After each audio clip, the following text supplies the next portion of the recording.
Hello, my lovely audience. So, you've been asking for it, here it is. This is What If Deku was the King of Thieves Part 2.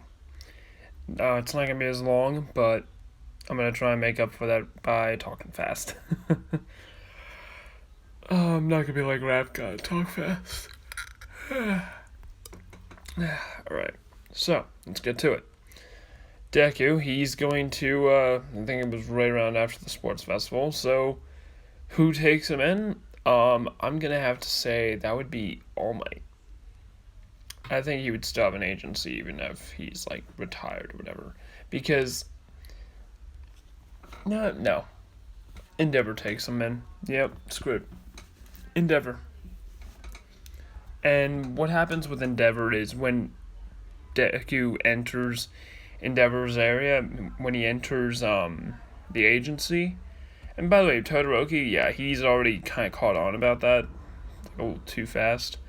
And I'm gonna say that Endeavor, he looks at he doesn't look, but when he sees Deku, he greets him with everything. He gets like a whole buffet of food kind of stuff because he kind of like wants him to be a little have a little food in his stomach for everything, and it's like a big thank you for what he did. Because Endeavor, like, he's a hero too. So I'd say that he, even though, like, Deku has stolen even from him, he can understand why, because he's helped other lives through that money. And it's amazing, really. So many people are grateful to him, and I would say that Endeavor's agency, like, everyone knows about him. Everyone has actually been helped by him. Like, Deku has helped so many people. It's insane. Now, I would say that a lot of people, they can't wait to see what he's going to do. And I'm going to say that Deku, when he's there, he actually asks if it'd be alright if he took some things that probably you don't need or are pretty expensive, and just pawn them off with get some money, and pretty much give the money to the people that need it. And that's basically going to be what's going on. Everyone wants to see how he does it, and what's going to happen is Deku's also going to be looking for Ida. So yeah. Throughout this whole part, Deku, he has given, like, he's been going at, like, insane speeds, like, jumping around, doing all kinds of acrobatics and stuff, and he's actually been going faster than he was before, dropping off money to, like, people that need it, and he's able to quickly, just while he's moving, everything, like, feels like he's in slow motion, so he's able to, like, quickly analyze a whole person's perspective and give them money. And he's going through this very fast. And he's going faster than he would before, because normally he would sneak around and put it in the person's wallet. Now he's moving so fast, people can barely notice him. And Deku, yeah, everybody's watching this. Endeavor's watching this. They're barely able to keep up. And I would say that Endeavor's just smiling while watching this, because he notices this. He knows that if Todoroki doesn't get to be number one, he doesn't get to be at that level, it doesn't really matter, because he's already proven to be a hero. This is something that he's proven to be. He's more of a, like, Deku's a guardian, like in the Plague Doctor one.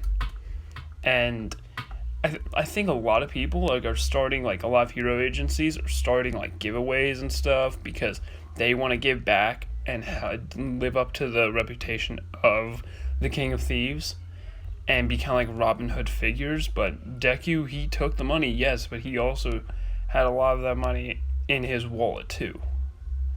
So yeah, that's mainly why I call him the King of Thieves. And Robin Hood, yeah, he stole from the rich and all that shit, but this is more thief kind of thing. Like, if I was playing this as Robin Hood, I'd give him some kind of like happy quirk, but he's not got a happy quake. So yeah, let's get to it. Now for the whole Stain arc thing, I'm gonna say that Deku, when it's reaching around night, I'm gonna say that Deku encounters Stain before he meets Ida, and before he does anything. And I'm gonna say that Stain looks at him, and they both look at each other, and they're just both pretty much amazed, really. Stain walks up to him and thanks him. Even villains and hero killers are actually thanking him, and says, if it's you that's gonna take me in, I'd be glad. And the reason for that is let's say that Stain had a family, because everybody's got a family, all right. Deku helps Stain's family out a lot. And I'm gonna say that Stain, most likely, maybe a father, because he kind of seems like the kind of guy, like a really guy, the kind of guy that's got all these problems, and he's like, he's got all these problems, and he's doing this whole crusade, and he kind of seems like the kind of guy who would have a kid. So, what does Deku do? He what he does is simple. He takes in Stain, and, well, Stain, he gladly releases all of his weapons, putting them in the ground, and when Endeavor and Todoroki get to him, they find Deku with Stain, who's pretty much just sitting there talking to him. And that's when Endeavor's kind of like suspicious of Deku a little bit, but when they get down and like talk a little bit, everything gets cleared up, and that's when press gets there, everything gets there, everybody's there, and they kind of like wonder, how did Deku take down Stain? And they don't see a scratch on him, they don't see anything. And that's when I would say that Deku explains that he helped him out greatly with his family. So Stain wanted to take give back, and he turned himself in. If it's me, he would always turn himself in. So yeah, a lot of people are kind of amazed by this, because they just realize, oh crap, he's not even a hero yet. He took down someone, and really didn't even take down, just actually was able to quickly have him surrender, and pretty much just not even lay a finger. Like, this is something that people are starting to think, he might be the number one hero already. Like, he might have surpassed All Might and become the number one hero in a sense. Like, he might be, like, if Todoroki gets better, I would say that he would be number 2 and Bakugo would be number 3, or Todoroki be first, Bakugo 3, and Deku 2nd, because Deku's doing a nurturing job. He's more of the kind of hero who takes care of people in every regard. He's stopping villains before they show up. I'd say that a lot of people like that.